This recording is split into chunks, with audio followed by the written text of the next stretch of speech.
দর্শক সবাইকে আমন্ত্রণ জানাচ্ছি নিউজ 24 এর নিয়মিত আয়োজন আরআইসিএল জনতন্ত্র গণতন্ত্রের সাথে আছি বাবু কামরুজ্জামান।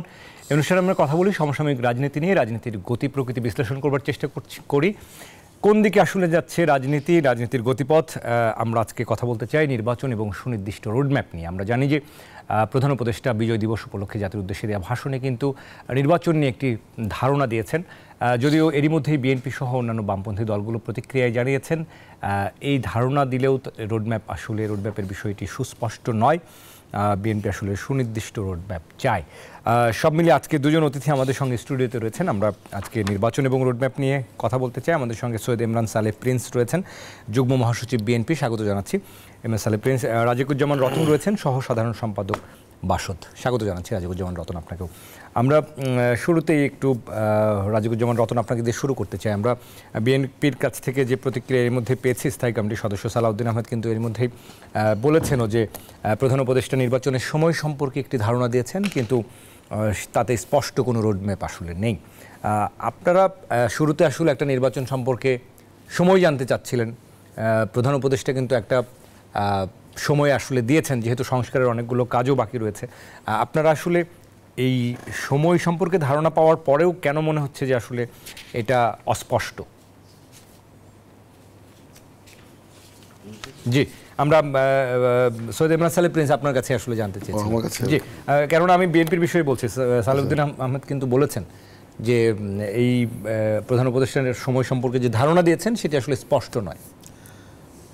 প্রধান উপদেষ্টা তার বক্তব্যে যে বিষয়টির উল্লেখ করেছেন, যেভাবে উল্লেখ করেছেন, এটা আমাদের কাছে মনে হয়েছে একটা ধারণা দেওয়া যে ধরেন এটা এরকম হলে এই 25শে ডিসেম্বরের মধ্যে হতে পারে, আর যদি এটা কি অনেক লম্বা সময় মনে করছেন, এরকম হলে অন্যরকম হলে 26শে জুন পর্যন্ত হতে পারে, একটা ধারণা দেওয়ার চেষ্টা করেছেন। আমাদের কাছে এটা স্পষ্ট নয়। আমরা একটা স্পষ্ট রূপরেখা মানে নির্বাচনের রোডম্যাপ আমরা চেয়েছি। যেমন ধরেন বলা হ্যাঁ ডিসেম্বরের 25শে ডিসেম্বরের মধ্যেই নির্বাচন হবে, তাহলে একটা এই যে আপনি ধরেন যে 6টা কমিশনের পরে ঐক্যমতের ভিত্তিতে আপনার ধরেন একটা কিছু মানে সংস্কার প্রস্তাবগুলো আনা, এটা এনে তারপরে একই সাথে নির্বাচনের ক্ষেত্রগুলো প্রস্তুত করতে ধরেন জুলাই আগস্টের মধ্যে এটা হতে পারে। আমি মনে করি যে এটা যদি প্রধান উপদেষ্টা রাজনৈতিক দলগুলোর সাথে আলোচনা করে একটা মতামত বিনিময়ের মধ্য দিয়ে যদি উনি বক্তব্যটা রাখতেন, তাহলে আমার মনে হয় আরও স্পষ্ট হতো ব্যাপারটা, আরও স্পষ্ট হতো। বিরোধী বা রাজনৈতিক দলগুলোর মধ্যে যে অস্পষ্টতা দেখা দিচ্ছে ওনার বক্তব্য নিয়ে, এটা তখন আর থাকতো না। এই জন্যই আমরা প্রথম থেকে বলে এসেছি যে মেইন স্টেক হোল্ডার হচ্ছে রাজনৈতিক দল এবং জনগণ। তো এখন সরকারকে রাজনৈতিক দলের মাধ্যমে জনগণের সাথে সম্পর্কটা স্থাপন বা যোগাযোগটা রাখতে হবে। সেই জন্য এই রাজনৈতিক দলগুলোর সাথে একটা নিবিড় সম্পর্ক, নিবিড় যোগাযোগ সরকার কি করতে চাচ্ছে, সেটা যদি আগে একটা গ্রাউন্ড ওয়ার্ক রাজনৈতিক দলগুলোর সাথে করে ফেলতে পারত, তাহলে রাজনৈতিক দলগুলোর মধ্যে এই অস্পষ্টতা থাকতো বলে আমার মনে হয় না। সেই কারণেই আমরা বলেছি যে এই বক্তব্য দেওয়ার আগে যদি এরকম একটা আলোচনা হতো তাহলে আমার ভালো হতো। আমি ব্যক্তিগতভাবে মনে করি যে প্রধান উপদেষ্টা তো বলেছেন যে শুধু নির্বাচন নিয়ে যদি হয় তাহলে হয়তো 25শে ডিসেম্বর। আমি শুধু সেটা বলছি না, আমি বলছি কাঙ্ক্ষিত প্রত্যাশিত যদি সংস্কার, নির্বাচনের লক্ষ্যেই তো সেটা হতে হবে, সেই সংস্কারটা করে যদি আপনার নির্বাচন দেয়, তাহলে প্রধান উপদেষ্টার উল্লিখিত যে সময় তার অনেক আগেই কিন্তু নির্বাচন করা সম্ভব। এখন আপনি সব সংস্কার যদি এই কমিশন এটা বাইরে থেকে বসে হয়তো সহজেই বলে দিচ্ছেন যে 10টা কমিশন তারা একেবারে রাতারাতি ডিসেম্বরের আগে সংস্কার করে দেখুন, আমরা বাইরে থেকে বসে আপনি যে শব্দটা ব্যবহার করলেন এটা কিন্তু অনেক বড় শব্দ। বিএনপি একটা রাজনৈতিক দল, এটা এক্কা দোক্কা খেলা। এই ধরনের সংস্কার আপনারা কখনো করেননি? কে বলেছে? আপনারা তো চোখ থাকতে অন্ধ। আপনার 71-এর পরে 75-এর পরে যে সংস্কার হয়েছে বাংলাদেশের সব বিএনপির হাত ধরে। তাহলে আজকের দিনের পরিস্থিতি তৈরি হওয়ার পেছনে মানে আওয়ামী লীগ 15 বছর, এটা স্পষ্ট। আপনারাও তো সেটা আওয়ামী লীগকে মানে এই পরিস্থিতি ছিল, আপনারাও তো তাদেরকে প্রতিরোধ করতে পারেননি। তখন একটা ফ্যাসিবাদ কায়েম করেছিল, কর্তৃত্ববাদী শাসন। আপনি আজকে এইখানে বসে যে কথাটা বলতে পারছেন, 15 বছর কি এই কথাটা বলতে পেরেছেন আপনি? সেটা তো পেরেছেন কিনা বলেন? না, সেটা আমরা পারিনি। আমরা একই তো কারণে 60 লক্ষ নেতাকর্মীর বিরুদ্ধে মিথ্যা মামলা, 600-র উপরে গুম। কোন রাজনৈতিক দল এটা দলের ক্ষেত্রে হয়েছে আপনি বলুন? এটা কি আমাদের সাথে আওয়ামী লীগের শেখ হাসিনার জমি জমা নিয়ে গন্ডগোল? আমাদের সাথে শেখ হাসিনার পারিবারিক কোনো গন্ডগোল? রাজনৈতিক এটা মানে সংঘাত, রাজনৈতিক দূরত্ব, রাজনৈতিক সমঝোতা আমাদেরকে উচ্ছেদ করে দিতে চেয়েছে রাজনীতি থেকে, এই দেশ থেকে বের করে দিতে চেয়েছে। বেগম খালেদা জিয়ার মতো নেত্রীকে, যিনি বাংলাদেশের সর্বাপেক্ষা জনপ্রিয় নেত্রী, তাকে মিথ্যা মামলা দিয়ে মিথ্যা মানে একটা মানে কি ভ্যানিটি ব্যাগ থেকে রায় বের করে সেই রায় পড়িয়ে তাকে 25 মাস বিনা কারণে জেলে রেখে তাকে তার সুচিকিৎসা না দিয়ে তাকে মৃত্যুর দিকে ধাবিত করেছে। তো অত সহজ ছিল? নিশ্চয়ই সেটা তো কঠিন ছিল। আমরা তো একটা নদীতে, আমার প্রশ্ন, একটা নদীতে একটা মানুষ শুধু নাকের এখানে এই পর্যন্ত আপনার পানি ছিল। মানুষটাকে যদি বিএনপি মনে করেন তাহলে নাকের এখানে পর্যন্ত পানি ছিল, নাকের ভিতরে পানিটা ঢুকছিল না। তো আজকে ওরকম পরিস্থিতিতে তো আমাদের, আপনি বলছেন যে আপনারা তো প্রতিরোধ করতে পারেন নাই, এত সহজ না। এখানে বসে কথা বলা যত সহজ, রাস্তায় কথা বলা, আমি এটা স্বীকার করছি সহজ, কিন্তু আপনারাও তো সেটাকে সহজভাবেই দেখছেন যে ডিসেম্বর পর্যন্ত সময়টাকে কি বেশি সময় মনে হচ্ছে আপনাদের কাছে? আমরা শুনেন, এটা বেশি সময় বলছি না, কম সময় বলছি না, আমরা বলেছি যৌক্তিক সময়ের মধ্যে। যৌক্তিক সময়টা কতদিন এটা অবশ্যই জনগণের জানার অধিকার আছে। এইটা বলতে সরকার, কত হলে সরকারের কাছে যদি যৌক্তিক সময় 26 জুন হয়ে থাকে, তাহলে আমি ব্যক্তিগতভাবে আমার দল এখনো এই ব্যাপারে কথা বলে নাই, তারা এটা পর্যালোচনা করছে। আমি ব্যক্তিগতভাবে মনে করি সেটা একটা অযৌক্তিক সময়, তার অনেক আগেই সেটা সম্ভব। আমরা সরকার চালিয়ে এসেছি, এই বাংলাদেশের সংস্কার একদলীয় রাজনীতি থেকে বহুদলীয় গণতন্ত্রের রাজনীতি বিএনপির হাত ধরে এসছে। বাক ব্যক্তি সংবাদপত্রের স্বাধীনতা, যেটা স্বাধীনতা পরবর্তীতে হরণ করা হয়েছিল, বিএনপির হাত ধরে এসেছে। 91 সংসদীয় পদ্ধতি সরকার বিএনপির হাত ধরে এসেছে। আপনার ব্যক্তি খাতে ব্যবসা বাণিজ্য মুক্ত অর্থনীতি বিএনপির হাত ধরে এসেছে। এটাকে আপনি সংস্কার বলবেন না? নিশ্চয়ই, কিন্তু মানুষের বড় ধরনের বৈষম্য, সাধারণ মানুষের ভাগ্য উন্নয়ন, এসব জায়গায় আমাদের অনেক রকম বঞ্চনা এখনো রয়ে গেছে। সংস্কারের নামে যদি আপনি সময় ক্ষেপণ করতে থাকেন, আরেকদিকে মানুষের সংসার চলছে না, তো সংসার চলছে না। কারণ মানুষ যখন দিন শেষে বাজারে যাবে, নিত্য প্রয়োজনীয় দ্রব্য মূল্য আকাশচুম্বী, তখন মানুষের কাছে সংস্কার কিন্তু বড় হয়ে দাঁড়াবে না, তার সংসারটাই বড় হয়ে দাঁড়াচ্ছে। কারণ আপনি তো একটা নির্বাচিত সরকার, একটা ধরেন এটা বললে অনেকের গায়ে জ্বালা ধরে, অন্তর্বর্তীকালীন সরকার বলেন, তত্ত্বাবধায়ক সরকার বলেন, এটা অনির্বাচিত সরকার, কোনো রাজনৈতিক সরকার নয় এবং সে কোনো নির্বাচিত সরকার নয়। সেই সরকারের পক্ষে গ্রাসরুট লেভেলে এই নিত্য প্রয়োজনীয় দ্রব্যমূল্য নিয়ন্ত্রণ করা এটা সম্ভব না। সিন্ডিকেট ভাঙা সম্ভব হয় নাই। আজকে সেই কারণে আপনি যখন সংস্কার নিয়ে যখন আপনি সময়টা দীর্ঘ করবেন, তখন তো মানুষের পেটে ভাত যাবে না, মানুষের পেট তো খালি থাকবে। মানুষ যখন এতদিন মানুষ স্পেয়ার করছে, সময় করেছে কেন? কারণ এই সরকারকে জনগণ সমর্থন করে, ওন করে। এই বিপ্লবে জনগণ সক্রিয়ভাবে অংশ নিয়েছে, এই বিপ্লবকে নিজেদের বিপ্লব মনে করে।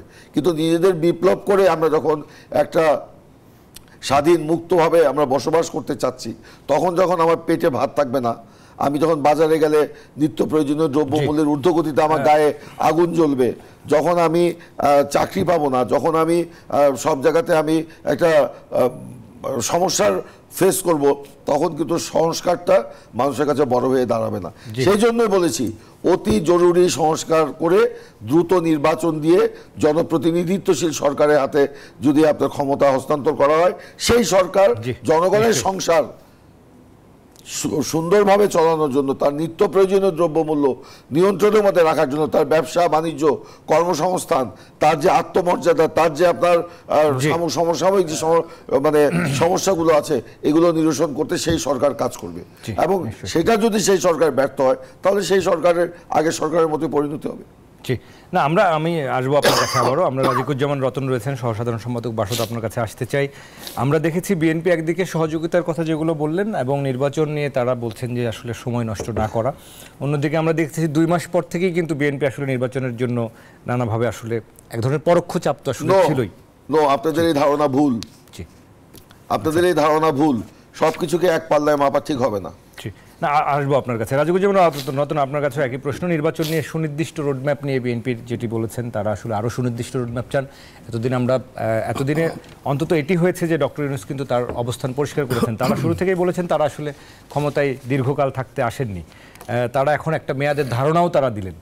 সেটি নিয়েও যদি অসন্তুষ্টি থাকে, তাহলে রাজনৈতিক দলগুলো নিয়েও তো সাধারণ মানুষের, যদি নাও বলি, একটা অংশের তো এই প্রশ্ন তৈরি হতেই পারে, রাজনৈতিক দলগুলো রাতারাতি আসলে সুবিধা নিতে চাচ্ছেন। সেই প্রশ্ন যদি আপনাকে বলি, সেই বিষয়ে কি বলবেন? ধন্যবাদ। মানে ক্ষমতাটা দ্রুত পেয়ে যাওয়া আর কি। ক্ষমতাটা পাওয়া কেন এবং কার হাতে ক্ষমতা যাবে, এই বিতর্ক তো সব সময় রাজনীতিতে থাকে। জি, আমাদের ক্ষমতার চেয়ার কোনোদিনও খালি থাকেনি, কিন্তু জনতার পক্ষে সেই ক্ষমতাটা ব্যবহৃত হয়েছে কিনা সেটা নিয়ে আমাদের বারবার বিতর্ক করতে হচ্ছে এবং কখনো কখনো আমাদের হাহাকারও করতে হচ্ছে এবং কখনো কখনো এরও মনে করে মানুষ যে তাহলে কি আমরা আগেই ভালো ছিলাম। যেমন স্বাধীনতার পরে এত বিপুল স্বপ্ন নিয়ে যে দেশটা স্বাধীন হলো, তারপরও কেউ কেউ হয়তো ভেবেছেন পাকিস্তানের সময় হয়তো তারা তুলনামূলক ছিলাম, কিংবা কেউ কেউ বলে কি ব্রিটিশ আমলেই ভালো ছিলাম। আসলে যতই আমরা পিছনের কথা বলি, আমরা তো আর পিছনে যেতে পারবো না, নিশ্চয়ই সময় সামনেই এগোবে। ফলে আমাদের আলোচনাটা হওয়া উচিত আমরা সামনে কিভাবে যেতে পারি।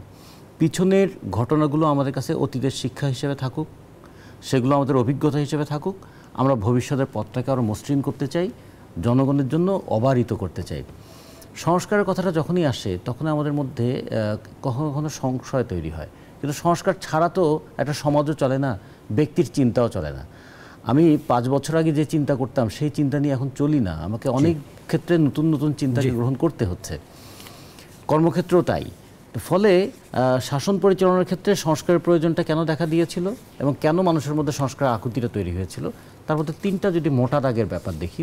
একটা হচ্ছে মানুষ একটা রাষ্ট্র পরিচালনার ক্ষেত্রে গণতন্ত্রের কোনো উপস্থিতি দেখতে পায়নি, সেখানে গণতন্ত্রের পরিবর্তে স্বৈরশাসন দেখেছে।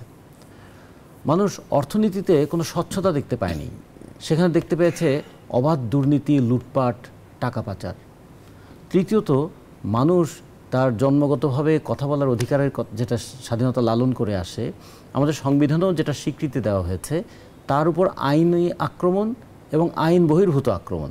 আইনি আক্রমণের মধ্যে যেমন ধরুন ওই digital security act, cyber security অ্যাক্টের মতো কালো আইন দিয়ে তাকে যেমন দমন করার চেষ্টা করেছে, আবার কখনো কখনো বিচার বহির্ভূতভাবে গুম করে ফেলা হয়েছে, একটা ভয়ের রাজত্ব তৈরি করে ফেলা হয়েছে। এই 3টা মোটা দাগের জায়গা থেকে মানুষ মুক্তি পেতে চেয়েছিল, যে কারণে তো এই অভ্যুত্থান, যে কারণে তো এত রক্তপাত। এখন সেখান থেকে আমরা সংস্কারটা দেখতে চাইব কোথায় কোথায়, সেটা নিয়ে আমি একটু পরে যদি আবার সময় পাই বলবো। কিন্তু এখন যেটা বলতে চাই, কেন প্রধান উপদেষ্টার এই কথার পরেও আবার নানা ধরনের কথা আসছে। কারণ ইতিমধ্যেই নির্বাচনের রোডম্যাপ বা সময়সীমা নিয়ে বহুবার বহু কথা বলা হয়েছে। একবার হঠাৎ করে বলা হলো যে সংস্কার শেষ হওয়ার 18 মাস পরে নির্বাচন হবে। তারপর বললেন না, সংস্কার এবং নির্বাচনের প্রস্তুতি একই সঙ্গে চলতে থাকবে। তারপরে আবার কেউ কেউ বললেন যে রাজনৈতিক দল তো কোনো সংস্কার করেনি, সংস্কার তাহলে এরাই করবেন। তাহলে এরপরে আবার যদি দেখি যে যারা অন্তর্বর্তীকালীন সরকার আছেন তাদের মধ্যে ঐক্যমতের অভাব যেমন আছে, কিন্তু প্রধান উপদেষ্টা তিনি আবার বললেন তিনি ঐক্যমতের একটা কমিশন করবেন। মানুষ বলছে আগে প্রধান মানে অন্তর্বর্তীকালীন সরকারের যারা উপদেষ্টা আছেন তাদের মধ্যে তো কথার মধ্যে কোনো ঐক্যমত দেখতে পাচ্ছি না, বাইরের ঐক্যমত প্রতিষ্ঠা করাটা একটা সাধ্যের অতীত ব্যাপার হয়ে যেতে পারে। ফলে এই ক্ষেত্রে আমরা মনে করছি আমাদের কর্মপরিধিটা নির্ধারণ করা দরকার। অন্তর্বর্তীকালীন সরকারের কাজটা আসলে কী হবে, অন্তর্বর্তীকালীন সরকার কার জন্য কাজ করবে, অন্তর্বর্তীকালীন সরকার কেন একটা নির্বাচিত সরকারের চেয়ে ভালো, অন্তর্বর্তীকাল সরকার কেন অতীতের সরকারের চেয়ে ভালো, এগুলো তাকে জাস্টিফাই করতে হবে না। আমরা মনে করি অন্তর্বর্তীকালীন সরকার অতীতের সরকারের চেয়ে ভালো, কিন্তু একটা নির্বাচিত সরকারের চেয়ে ভালো কিনা সেটা তাকে পরীক্ষা দিতে হবে। নির্বাচিত সরকারের ভালো কিংবা খারাপ সেটা যাচাই করার জন্য নির্বাচন আছে। অন্তর্বর্তীকালীন সরকার যদি খারাপ করেন সেটা যাচাই করার কি পথ থাকবে? ফলে একটা জবাবদিহিহীন সরকার জায়গায় এটা চলে গেল না। যে কোনো জবাবদিহির অভাব মানুষের মধ্যে একটা মেগালোম্যানিয়া তৈরি করে যে আমরাই সব, আমরাই করছি, আমরা ছাড়া কেউ নাই। এই আমরার এই বোধটা কখনো কখনো স্বেচ্ছাচারী মানসিকতারও জন্ম দেয়। সে কারণে আমি মনে করি যে অন্তর্বর্তীকালীন এখন কি সেই স্বেচ্ছাচারী মানসিকতার মধ্যে দিয়ে যাচ্ছে মনে করছেন? কোনো উপদেষ্টার বক্তব্যে এরকম মনে হচ্ছে যে এ যাবৎকাল দেশটা যেভাবে চলেছে তার ত্রুটিগুলো উদ্ঘাটন করার চাইতে আমরা একটা অবতারের মতো আবির্ভূত হয়েছি, এইরকম একটা মানসিকতা কখনো কখনো তাদের কথার মধ্যে ফুটে উঠছে। এইটা মানুষ খুব ভালোভাবে নিচ্ছে না। মানুষের অন্তত এটুকু দেখা উচিত যে তারা রাজনৈতিক দলকে প্রতিপক্ষ না ভেবে সরকার একটা সহযোগিতার জায়গা তৈরি করবে। আমরা একটা অটোক্রেটিক, একটা ফ্যাসিস্ট রেজিম থেকে একটা ডেমোক্রেটিক, একটা শুধু সরকার নয় একটা কালচারের জায়গা তৈরি করতে চাই। গণতান্ত্রিক সংস্কৃতির সবচেয়ে বড় কথা কি, আমরা মানুষের যার কাছে যা নেই তার কাছে ততখানি দায়বদ্ধ থাকি। যেমন জনগণের কাছে আমরা কি নেই, সরকার জনগণের কাছ থেকে ট্যাক্স নেয় এবং সরকার যদি নির্বাচিত সরকার হয় জনগণের কাছে ভোট নেয়, ফলে সে জনগণের কাছে দায়বদ্ধ থাকবে ট্যাক্সের টাকার একটা সুষ্ঠু ব্যবহার যেন হয়, আর ভোট যখন নেয় তখন ভোটের যেন একটা মর্যাদা থাকে। তো এই সরকার তো আর ভোটে আসেনি, কিন্তু এই সরকার একটা আকাঙ্ক্ষার মধ্য দিয়ে এসছে। তাহলে সরকারের প্রতি মুহূর্তে চেষ্টা করতে হবে মানুষের আকাঙ্ক্ষার যেন অপমৃত্যু না ঘটে। সেই জায়গায় বিতর্ক সৃষ্টিকারী কথা না বলে বরঞ্চ বিতর্ককে দূর করার জন্য, সংকট সৃষ্টি না করে বরঞ্চ সংকটকে সমাধানের পথে নিয়ে যাওয়ার জন্য আমরা যদি বলি সুনির্দিষ্ট কর্মপদ্ধতি এবং কর্মপরিকল্পনা থাকে এবং কোনো কোনো ক্ষেত্রে অতি কথনের জায়গাটাও যদি একটু বন্ধ যদি হয় তাহলে একটু বিষয়। আর একটা ছোট্ট কথা একটু বলে রাখা ভালো, মানুষ কিন্তু অতীতের কিছু জিনিস নিয়ে গর্ব করতে পছন্দ করে। একটা জাতির কিংবা একটা অঞ্চলের মানুষের গর্বের সবচেয়ে বড় জায়গাটা হচ্ছে তার স্বাধীনতা। আমেরিকার স্বাধীনতার পরে কত 237 বছরের মতো পার হয়ে গেছে, তারপরেও আমেরিকা কিন্তু তাদের ওয়ার অফ ইন্ডিপেন্ডেন্স সেটাকে তারা গর্বের সঙ্গে ধারণ করে। ফরাসি জাতি যেমন ফরাসি বিপ্লবকে গর্বের সঙ্গে ধারণ করে, আমাদের দেশও কিন্তু ৭১-এর মুক্তিযুদ্ধটাকে একটা গর্বের সঙ্গে ধারণ করে। নিশ্চয়ই মুক্তির আকাঙ্ক্ষায় যে যুদ্ধ হয়েছে তাকে কোনো কিছুর সঙ্গেই তুলনা করতে পারি না। বরঞ্চ সেখান থেকে যে আকাঙ্ক্ষাটা তৈরি হয়েছিল, শাসক গোষ্ঠী সেই আকাঙ্ক্ষাটাকে পদদলিত করেছে। শাসক গোষ্ঠীর ফেলে দেওয়া সেই প্রতিশ্রুতি বা পতাকাটাকে আবার আমরা ঊর্ধ্বে তুলে নিয়ে সাম্যের সমাজের দিকে যেতে চাই। এটাই হওয়া উচিত আমাদের লক্ষ্য। কিন্তু যদি মাঝে মাঝে মনে হয় রাজনৈতিক দলকেও প্রতিপক্ষ বানানো হচ্ছে, মুক্তিযুদ্ধকেও প্রতিপক্ষ বানানো হচ্ছে, তখন মানুষের মধ্যে সন্দেহ হয় আসলে আপনারা করতে চাচ্ছেন কি ভাই? না, মুক্তিযুদ্ধকে কোনোভাবে আসলে প্রতিপক্ষ বানানোর আমার মনে হয় এটা সাধারণ মানুষও চান না যে আসলে প্রতিপক্ষ হিসেবে দেখার, কেননা ওইটার মুক্তিযুদ্ধের চেতনাটা নিশ্চয়ই আমরা সবাই আসলে ধারণ করি।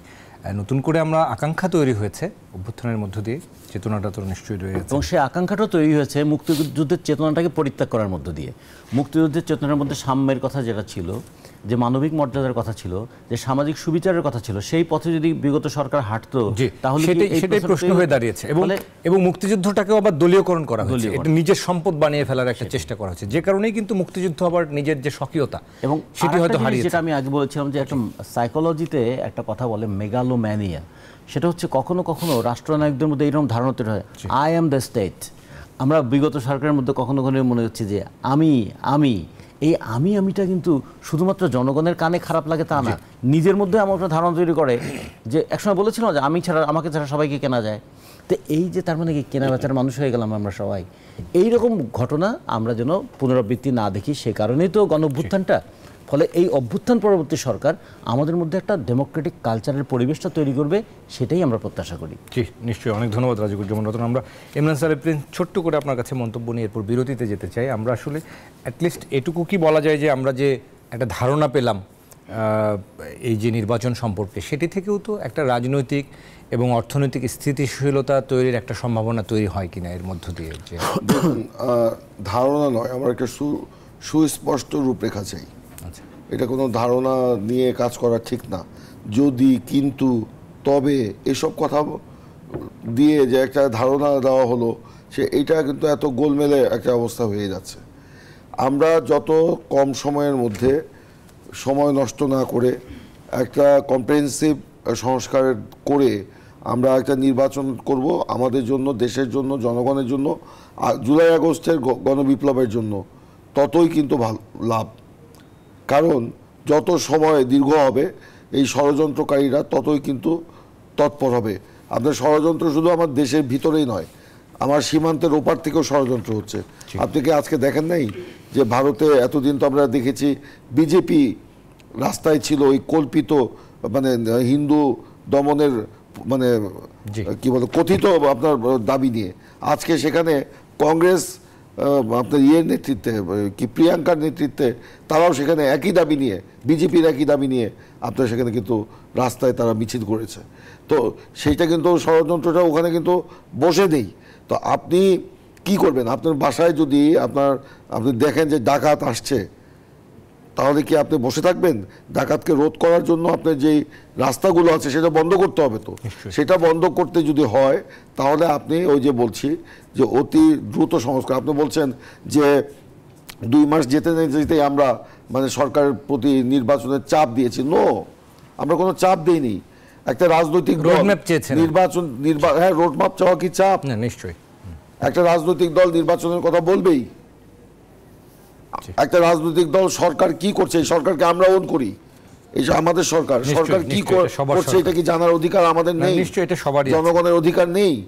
অবশ্যই জানার অধিকার আছে। এটাই জানতে চাওয়া মানে চাপ দেওয়া না, জানতে চাওয়া মানে চাপ দেওয়া না। যদি আমরা চাপই দিতাম তাহলে অনেক কিছুই হতো।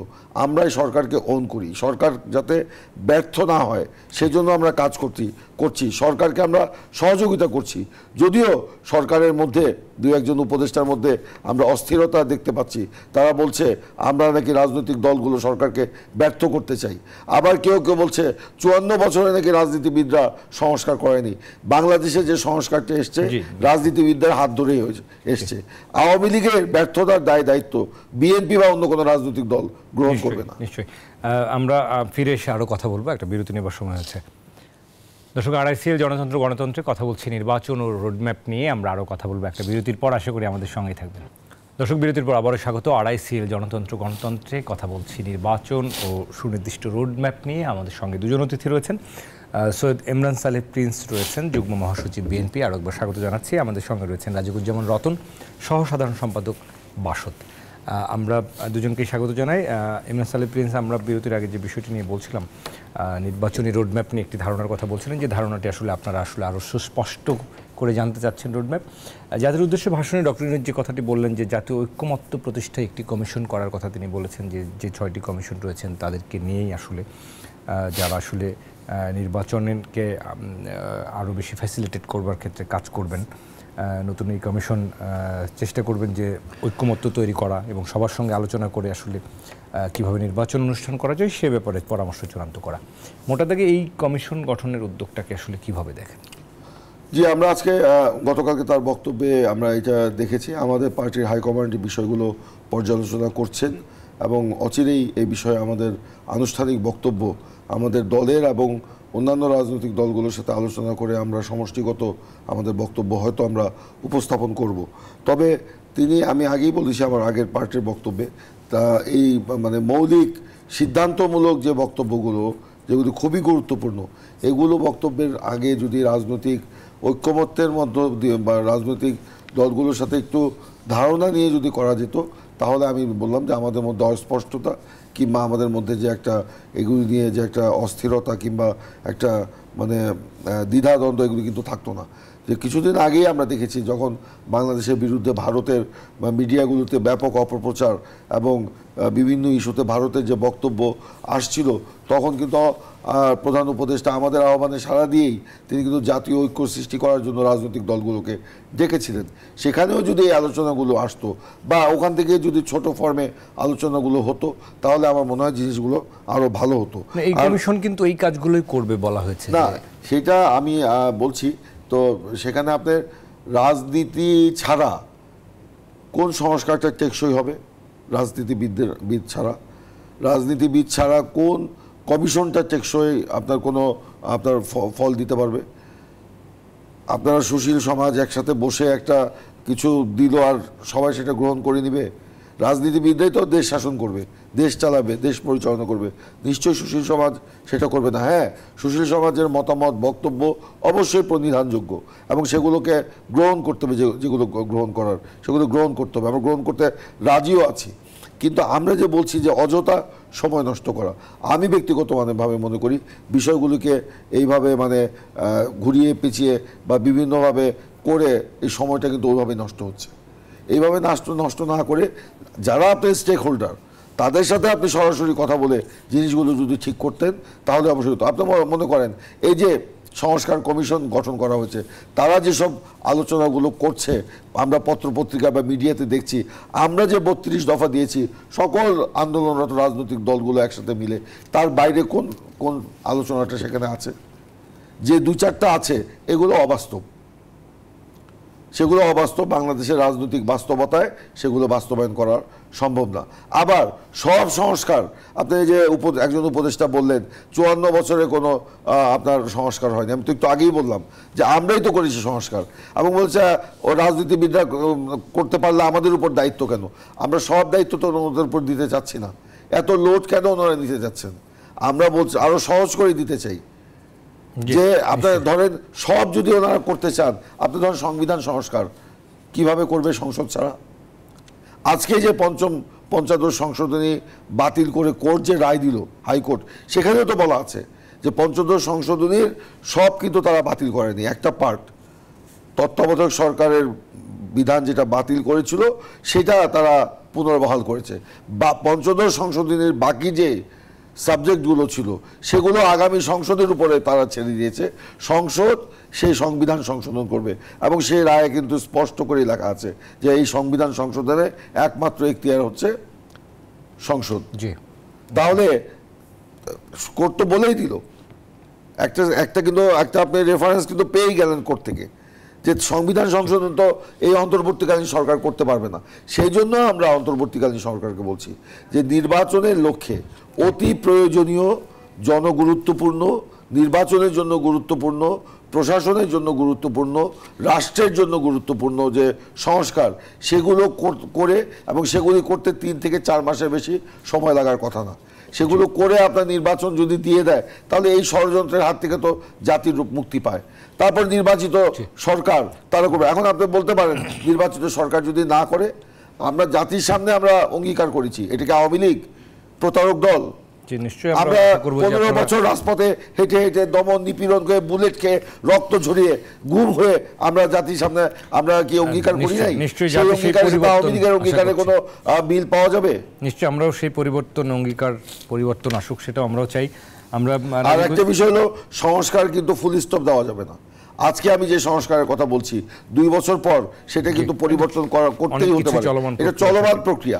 তাই আমরা আসবো আপনার সব সংস্কার এই 2, 4, 5 মাস, 6 মাস, 1 বছরের মধ্যে হয়ে যাবে, এটা অবাস্তব কথাবার্তা। নিশ্চয়ই আমরা রাজিকুজ্জামান রতন আপনার কাছে একটু জানতে চাইবো, জাতীয় ঐক্যমত্য প্রতিষ্ঠায় যে কমিশন গঠন করছে সেখানে কিন্তু ডক্টর ইউনূস নিজেই সেটার চেয়ারম্যান হিসেবে দায়িত্ব পালন করবেন, সাথে আলী রিয়াজকে রাখা হচ্ছে।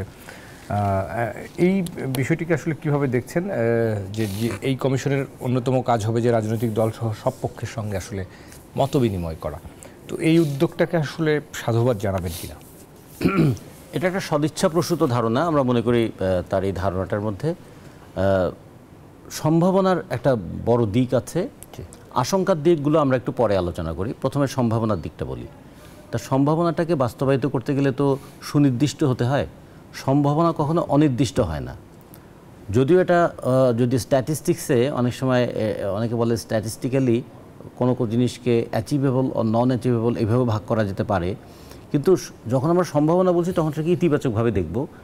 আমাদের কিন্তু একটা ঐক্যমতের কিছু ধারণা তৈরি হয়েছিল, সেটা আমাদের মধ্যে একটা ঐক্যবদ্ধতা তৈরি করছে। যে যেখানেই থাকি না কেন ঐক্যমতটা কী ছিল? যে একটা ফ্যাসিস্ট শাসনের অবসান চাই। ঐক্যমতটা কী ছিল? যে দুর্নীতি এটা আমরা দূর করতে চাই। 3 নম্বর কী ছিল? দুঃশাসন দূর করতে চাই। আর তার ছিল যে প্রশাসন ও পুলিশকে ব্যবহার করে আমরা জনগণের উপর দমন পীড়ন যেন না হয়, আর সুষ্ঠু, অবাধ, গ্রহণযোগ্য একটা নির্বাচনের পরিবেশ চাই। এই কটা পয়েন্ট নিয়ে কিন্তু একটা সাধারণ ঐক্যমত আমাদের মধ্যে মানে মানসিক জগতে তৈরি হয়েছে। ওটা লিখিত হয়েছে কিনা বড় কথা নয়, অনেক কনসেনসাস তৈরি হয় আন্দোলনের পথে, সেরকম একটা জিনিস তৈরি হয়েছিল। কিন্তু পরবর্তীতে আমরা দেখলাম সংবিধান কি সংশোধন হবে না পুনর্লিখন হবে, একটা বিতর্ক তৈরি করে দেওয়া হলো। আচ্ছা, জাতীয় সঙ্গীত থাকবে কি থাকবে না, আর একটা বিতর্ক তৈরি করে দেওয়া হলো। তার মানে কখনো কখনো কিছু কিছু কৃত্রিম বিতর্কও তৈরি করে দেওয়া হচ্ছে। তাতে আমাদের মনে হয় যে কনসিয়াসনেসটা আমাদের মধ্যে তৈরি হয়েছে সেটা কি কোনো মহল বিঘ্নিত করতে চায়? আচ্ছা, আমরা যখন একটা ফ্যাসিবাদের হাত থেকে গণতন্ত্রের দিকে যেতে চাই, তখন কেন সাম্প্রদায়িক উন্মাদনার মতন পরিস্থিতিটা তৈরি হচ্ছে? অথবা যে কোনো সংখ্যাগুরুর সাম্প্রদায়িকতা সংখ্যালঘুকে বিপন্ন করে। বাংলাদেশে যেমন সংখ্যাগুরুদের সাম্প্রদায়িকতা সংখ্যালঘুকে বিপন্ন করে, ভারতেও সংখ্যাগুরুর সাম্প্রদায়িকতা সংখ্যালঘুকে বিপন্ন করে, যে কারণে প্রত্যেক দেশের সংখ্যালঘুদের প্রাণের গভীর চাওয়া হচ্ছে একটা ধর্মনিরপেক্ষ রাষ্ট্র থাকুক, আমিও যেন মর্যাদা নিয়ে বাঁচতে পারি। সেই জায়গাটা বারবার আঘাতপ্রাপ্ত হলে আমরা কি খুব ভালো কিছু করতে পারবো? আচ্ছা ধরুন আমাদের বাংলাদেশে যদি কেউ মনে করে যে আমরা ভারতকে দেখিয়ে দেব, আমরা ভারতকে দখল করে নেব, আসলে বাস্তবে এই সমস্ত কথা বলার মধ্য দিয়ে মাঝে মাঝে মনে হয় আমরা কি যুক্তি হারিয়ে অর্বাচীনতার দিকে পা বাড়াচ্ছি? এই ধরনের কথাবার্তাগুলোকে নিয়ন্ত্রণ করা দরকার। উপদেষ্টা পরিষদের যারা আছেন তারা খুবই সেন্সিবল লোক তাদের জায়গায়, তাদের ক্ষেত্রে, কিন্তু রাজনীতি এমন একটা জটিল জায়গা যেখানে প্রতিটা পদক্ষেপের আপনার বিশ্লেষণ হয়, প্রত্যেকটা বক্তব্যের একটা সমালোচনা হয়। এমন কোনো বক্তব্য নাই যার সমালোচনা, এবং সেটি আদর্শ মাপকাঠিতে থাকলেও ফলে এই ক্ষেত্রে যে তিনি ঐক্যমতের কথাটা বললেন, ঐক্যমতের পরিধি যদি তিনি বড় করেন তাহলে ঐক্যমত প্রতিষ্ঠা করতে পারবেন না। আর ঐক্যমতের যদি বিষয়টাকে সুনির্দিষ্ট করেন যে আমরা সুষ্ঠু অবাধ গ্রহণযোগ্য নির্বাচনের জন্য আসুন ঐক্যমত প্রতিষ্ঠা করি, সেক্ষেত্রে হয়তো খুব দ্রুত একটা সেটাই একটা ফোকাস করা হয়েছে। হ্যাঁ, ফলে ফোকাস ইজ ভেরি ইম্পর্টেন্ট। কেন এটা ডাইভার্সিটি যেন না বাড়ে, এর জন্য ডিসাইসিভনেসটা বাড়ে, আমি এটা করব এইরকম একটা সুনির্দিষ্ট জায়গায় থাকুক। সেই ক্ষেত্রে আমরা মনে করি যে আজকেও দেখুন প্রধান উপদেষ্টার বক্তব্যের পরে, আচ্ছা প্রধান উপদেষ্টার বক্তব্যের কি ব্যাখ্যা আমাদের তথ্য সচিবের দেওয়ার উচিত? তিনি আবার বললেন 30শে জুনের মধ্যে হবে। আচ্ছা ওনার তো এই ব্যাখ্যাটা দেওয়ার দরকার নেই, প্রধান উপদেষ্টা যা বলার উনি তো ভাষণে বলেই দিয়েছেন। তা ফলে এই ধরনের হয় কি কখনো কখনো এগুলো মানুষের মধ্যে কনফিউশন তৈরি করেছে, কোনটা যে আসলে সত্য কথা আর কোনটা যে বিস্তৃত ব্যাখ্যার কথা, কখনো কখনো বক্তব্যের চাইতে ব্যাখ্যা গুরুত্বপূর্ণ হয়ে যায় কিনা, এই ধরনের কনফিউশনটা যেন তৈরি না হয়। সবচেয়ে বড় কথা, প্রধান উপদেষ্টাকে তো আমরা ধরে নিয়েছি, তিনি এই মুহূর্তে রাষ্ট্রের বলবো যে সর্বোচ্চ স্পোক্সম্যান, অভিভাবক তিনি এখন, তার কথাটা আবার আরেকজনকে ব্যাখ্যা করতে হবে কেন? এই জায়গাগুলো যেন না হয়। জি, রাজীবরহমান রতন, আমরা অনেক ধন্যবাদ। আমরা আবারও আসবো আপনার কাছে, বিশেষ করে এই নির্বাচনী রোডম্যাপ এর বাইরেও আমরা দেখেছি যে শ্বেতপত্র কমিটির যে প্রতিবেদন, এসব নিয়েও একটু কথা বলতে চাই। আমরা আরেকটা বিরতি থেকে ফিরে আসি। দর্শক, আরআইসিএল গণতন্ত্র আমরা কথা বলছি নির্বাচন এবং সুনির্দিষ্ট রোডম্যাপ নিয়ে। আমাদের সঙ্গে দুজন অতিথি রয়েছেন, আরেকটা ছোট্ট বিরতি নিচ্ছি, আশা করি সাথে থাকবেন। দর্শক, বিরতির পর আরও একবার স্বাগত জানাচ্ছি। আরআইসিএল গণতন্ত্রে কথা বলছি নির্বাচন ও সুনির্দিষ্ট রোডম্যাপ নিয়ে। আমাদের সঙ্গে দুজন অতিথি রয়েছেন, সৈয়দ ইমরান সালেহ প্রিন্স, যুগ্ম মহাসচিব বিএনপি। আমাদের সাথে রয়েছেন রাজীবুজ্জামান রতন, সহ সাধারণ সম্পাদক বাসদ। আরও একবার দুজনকে স্বাগত জানাচ্ছি। আমরা সৈয়দ ইমরান সালেহ প্রিন্স, আমরা অনুষ্ঠানের শেষ ভাগে রয়েছি। সুনির্দিষ্ট করে দু একটি বিষয় নিয়ে একটু কথা বলতে চাই। আমরা যে পরিস্থিতি আসলে লক্ষ্য করছি, যেহেতু আমরা আজকে আলোচনার বিষয়বস্তু ঘুরে ফিরে আমরা আসলে নির্বাচন এবং রোডম্যাপ নিয়ে কথা বলছিলাম, 1 বছর বা 1.5 বছর যে আলোচনা আমরা দেখেছি, প্রেস সেক্রেটারি আবার যে কথা বলছেন আমাদেরকে বিরতিতে, রতন ভাই যেটি বলছিলেন যে 30 জুন হচ্ছে শেষ তাদের ডেডলাইনের জায়গাটি, সব মিলিয়েই 1 বছর বা 1 থেকে 1.5 বছর, যেটি প্রধান উপদেষ্টার কথাই, অর্থাৎ এই 1 থেকে 1.5 বছর সময়টা বিএনপি অথবা আপনি ব্যক্তিগতভাবে মনে করেন কিনা যে এটি আরও বেশি পরিষ্কার এবং এখানে কোনো রকম ধোঁয়াশাটা অবশ্যই আছে। আমি আরো আমরা আমাদের বক্তব্য বলে স্পষ্ট রোডম্যাপ চাই আমরা। আচ্ছা, এই অন্তর্বর্তী সরকার যদি 1 বছর থাকেন আরো ক্ষমতায়, সেটাকে আপনারা কি অনেক বেশি মনে করেন? না, থাকুক না কেন, থাকলে তো আমাদের ভাই, আমরা ক্ষমতায় যাওয়ার জন্য আমরা লড়াই তো না, ক্ষমতা আমরা কালকেই যেতে চাই না। জনগণ যদি তাই না হয়, সেক্ষেত্রে 1 বছর কি তাদেরকে এটাকে স্বাভাবিক মনে করা যায় কিনা? বাস্তব পরিস্থিতিটা বোঝার চেষ্টা করেন। দেশ কিন্তু এখন কঠিন সময় পার করছে, চতুর্দিক থেকে ষড়যন্ত্র, চক্রান্ত, এই অন্তর্বর্তীকালীন সরকারের বিরুদ্ধেই চক্রান্ত, এবং এই ছাত্র গণবিপ্লবের যে ফসল, এটাকে নস্যাৎ করার চক্রান্ত চলতেছে। সেখানে আপনারা তো সরকারকে সহযোগিতা করছেন। হ্যাঁ, করছি, কিন্তু যত আমরা করছি বলে আমাদের যে অ্যাসেসমেন্ট, আমাদের যে আপনার মানে একটা কি বলা যায়, ধারণা যেটা, যে এই টাইমটা যত লম্বা হবে ষড়যন্ত্রের জাল ততই বিস্তার হবে। যত শর্ট টাইমে এটা করা যায় ততই ভালো। আমি ধরেন এই যে ভারতের পররাষ্ট্র সচিব যে বাংলাদেশে আসলেন, তিনি 2-3 ঘন্টা নাকি নিখোঁজ ছিলেন। কোথায় গিয়েছিলেন তিনি, কার সাথে কথা বলেছিলেন? ওনার তো সফরসূচির মধ্যে ওই 2-3 ঘন্টা কোথায় থাকবেন, কার সাথে মিটিং করবেন, কোনো কিছু লেখা নাই। উনি কার সাথে কথা বলতে গিয়েছিলেন, সরকার তো সেটা জানে না। তো এখন ধরেন আমি কিচ্ছু বলবো না, হ্যাঁ বাংলাদেশের সেনাবাহিনী অবশ্যই আমাদের গর্বের ধন, আমরা সেনাবাহিনীকে সমর্থন করি, সেনাবাহিনীকে আমরা আমাদের সমস্ত মানে জাতির যে দুর্যোগ মুহূর্তে তারা কিন্তু সঠিক কাজটি করেন, যেটা হাসিনার পতনের সময় তারা সেটা করেছেন, আমরা তাদেরকে ধন্যবাদ জানাই, অভিনন্দন জানাই। কিন্তু এই সেনাবাহিনীকেও বিতর্কিত করার যে কোনো মানে প্রচেষ্টা, এটা কিন্তু জাতি মানে ভালোভাবে নেবে না। তো সে কারণেই আমরা বলছি যে ষড়যন্ত্রের জাল কিন্তু চতুর্দিকে বিস্তার করা হচ্ছে। এই জন্য আমরা বলছি যত শর্ট টাইমের মধ্যে এটা করা সম্ভব ততই কিন্তু ভালো।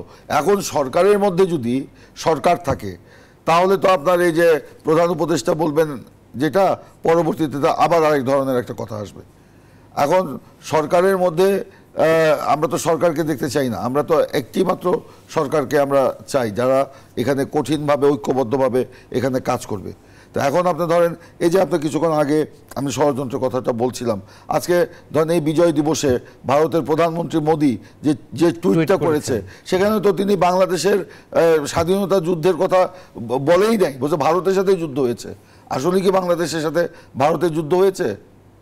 পাকিস্তানের সঙ্গে, সরি, পাকিস্তানের সাথে ভারতের যুদ্ধ হয়েছে বাংলাদেশের সাথে পাকিস্তানের, আপনার সেটা কিন্তু উল্লেখ করে নেই। আবার কংগ্রেসের নেত্রী প্রিয়াঙ্কা গান্ধী তিনি বলেছেন ইন্দিরা গান্ধীর বিরচিত নেতৃত্বে বিজয়ী হয় বাংলাদেশ। ইন্দিরা গান্ধী বাংলাদেশের মুক্তি সংগ্রামে সহযোগিতা করেছেন, আমরা কৃতজ্ঞতার চিত্তে তার আমরা স্মরণ করি, কিন্তু তার বিরচিত নেতৃত্বে বাংলাদেশ স্বাধীন হয়েছে, এটা তো বাংলাদেশের যারা স্বাধীনতার যোদ্ধা, মুক্তিযোদ্ধা, তাদের প্রতি অবমাননা। তো এই যে এই কথাগুলো যে বলা হচ্ছে, এটা যদি আপনি মনে করেন এমনি এমনি বলা হচ্ছে তা কিন্তু নয়, এটা কিন্তু উস্কানিমূলক বক্তব্য। এবং সে কারণেই আমাদেরকে সব মানে চোখ কান খোলা রেখেই আমাদেরকে কিন্তু কাজ করতে হবে। সেজন্যই বলছি সময়টা যত লম্বা হবে ততই কিন্তু ষড়যন্ত্রের ডালপালা বিস্তার করবে। হ্যাঁ, সরকারের মধ্যে যদি রাজনৈতিক কোনো ইচ্ছা না থাকে, আমি আবার রিপিট করছি, কোনো রাজনৈতিক যদি ইচ্ছা না থাকে তাহলে এত লম্বা সময় লাগার কথা নয়। সরকার যদি রাজনৈতিক দল করতে চায় নতুন, যেটা আমরা কিছুদিন আগেই একজন উপদেষ্টার বক্তব্যে আমরা দেখতে পেয়েছি, তাহলে ভিন্ন কথা। রাজনৈতিক দল যদি করতে হয় সরকার থেকে বের হয়ে এসে রাজনৈতিক দল করা উচিত। এই অন্তর্বর্তীকালীন সরকারকে বিতর্কিত করা বা এই রাজনৈতিক দল সরকার এই অন্তর্বর্তীকালীন সরকারকে আপনার কালিমা লেপন করার দায়িত্ব কোনো মানে দায়িত্ব আমরা নেব না। তো সেই কারণেই বলছি যে সরকারের মধ্যে যদি কোনো রাজনৈতিক ইচ্ছা না থাকে তাহলে এতদিন লাগার কথা নয়। প্রধান উপদেষ্টা বলেছেন, আমরা স্বাগত জানাই তার বক্তব্যে, এতদিন পরে তিনি নির্বাচনের ধারণা দিলেও একটা বলেছেন, কিন্তু আরো স্পষ্ট দেওয়া দরকার। এবং আরো স্পষ্ট করে বলতে চাই যে কাঙ্ক্ষিত ওই সেই প্রত্যাশিত যে আপনার সংস্কার, কম্প্রিহেন্সিভ সংস্কার, সেটা কিন্তু আরো আগে করে আরো আগে নির্বাচন দেওয়া সম্ভব। অনেক ধন্যবাদ সৈয়দ এমরান সালেহ প্রিন্স। আমরা রাজিকুজ্জামান, আমরা অনুষ্ঠানের শেষ ভাগে রয়েছে, আপনার কাছেও জানতে চাইব যে কথাগুলো আসলে বলছিলেন এমরান সালেহ, আমাদের একটা সংস্কারের পথে হাঁটার প্রয়োজনীয়তার কথা কেউই আসলে অস্বীকার করছেন না। গত 15 বছর যারা ভোটার হয়েছেন সেই ভোটার তালিকাগুলোও যাচাই বাছাই করবার একটা কাজ রয়েছে, সেখানে তরুণদের নতুন করে ভোটার হওয়ার একটা সুযোগ তৈরি হয়েছে যেহেতু এই সরকারের সময়। সেই কাজটিও একটা বড় চ্যালেঞ্জের কাজ কিনা, কেননা আমরা যেহেতু একটা স্বচ্ছ নির্বাচন করতে যাচ্ছি, মানুষের ভোটাধিকার ফেরানোর অধিকারের কথা বলছি, সেক্ষেত্রে এই 1 বছর সময়টাকেও কেন আপনার কাছে রাজনৈতিক দল হিসেবে বেশি সময় মনে হয়? সময়টা কিন্তু বেশি কম না, সময়টা ঠিকভাবে কাজে লাগানো হচ্ছে কিনা। যদি সময়টা ঠিকভাবে কাজে লাগানো হয় তাহলে সময়ের টানাটানি আমাদের নেই না। কিন্তু যে এই ডিসেম্বর থেকে জুন, যদি এটা 1 থেকে 1.5 বছরের কথা বলা হয়, এই 1 থেকে 1.5 বছর সময়টাকেও অনেক বেশি সময় রাজনৈতিক দল হিসেবে মনে করছেন কেন? খেয়াল করে দেখুন যে কালকে নির্বাচন হলেই বাংলাদেশের জনগণের জীবনের সব সুখ উপচে পড়বে, এরকম অবাস্তব কল্পনা আমরা করি না। কিন্তু আমরা যেটা মনে করি যে একটা নির্বাচিত সরকার থাকাটা ভালো এই অর্থে যে নির্বাচিত সরকারের জবাবদিহিতা থাকে, এই অর্থে পদ্ধতিটা যদি একই থাকে, শাসন ব্যবস্থা যদি একই থাকে, তাতে খুব বেশি পার্থক্য হবে না। ছোট্ট দুটো জিনিস একটু বলি আপনাকে, যে আমাদের বিশ্লেষণের ধরনটার মধ্যেও একটা বিবেচনার পার্থক্য থাকা দরকার। যেমন বাংলাদেশের স্বাধীনতাটা কি ভারতের সহযোগিতা ছাড়া হয়েছে? হয়নি। কিন্তু ভারত বাংলাদেশকে স্বাধীন করে দিয়েছে, সেটা কি সত্যি? নিশ্চয়ই। তাহলে যদি ধরুন, যদি বাংলাদেশের জনগণ লড়াই করেছিল পাকিস্তানি শোষণের নিপীড়নের বিরুদ্ধে স্বাধীনতার আকাঙ্ক্ষায়, ভারতের আকাঙ্ক্ষা ছিল যে পাকিস্তানকে কোনোভাবে দুর্বল করতে পারলে সেই সুযোগটা কাজে লাগাবে, ফলে ভারত সুযোগ কাজে লাগিয়েছে, কিন্তু লড়াইটা করেছে কিন্তু বাংলাদেশের জনগণ। এক, আবার ধরুন যে 6ই ডিসেম্বর বাংলাদেশকে ভারত স্বীকৃতি দিয়েছে, বাংলাদেশ বিজয় অর্জন করেছে 16ই ডিসেম্বর, তার মানে একটা স্বাধীন দেশের পক্ষে কাজ করেছে মিত্রবাহিনী। তাহলে ভারতের যারা এই সমস্ত এত বড় বড় রাজনীতিবিদ, তারাও কি বুঝলেন না যে মিত্রবাহিনী বলতে কাকে বোঝায়? সেটাও তারা বুঝলেন না। তার মানে তারাও কিন্তু একটা রাজনীতিতে ডিস্টর্শন নিয়ে আসার চেষ্টা করছেন। আমাদের এখানে যেমন এক ধরনের প্রবণতা আছে, তাদের ওখানে এরকম একটা প্রবণতা আছে। আচ্ছা ধরুন পাকিস্তানের অভ্যন্তরে তো নানা ধরনের জাতিগত সহিংসতা আছে, পাঞ্জাব, সিন্ধু, বেলুচিস্তান, তারপর উত্তর পশ্চিম সীমান্ত প্রদেশ, তাদের সঙ্গে নানা কনফ্লিক্ট আছে।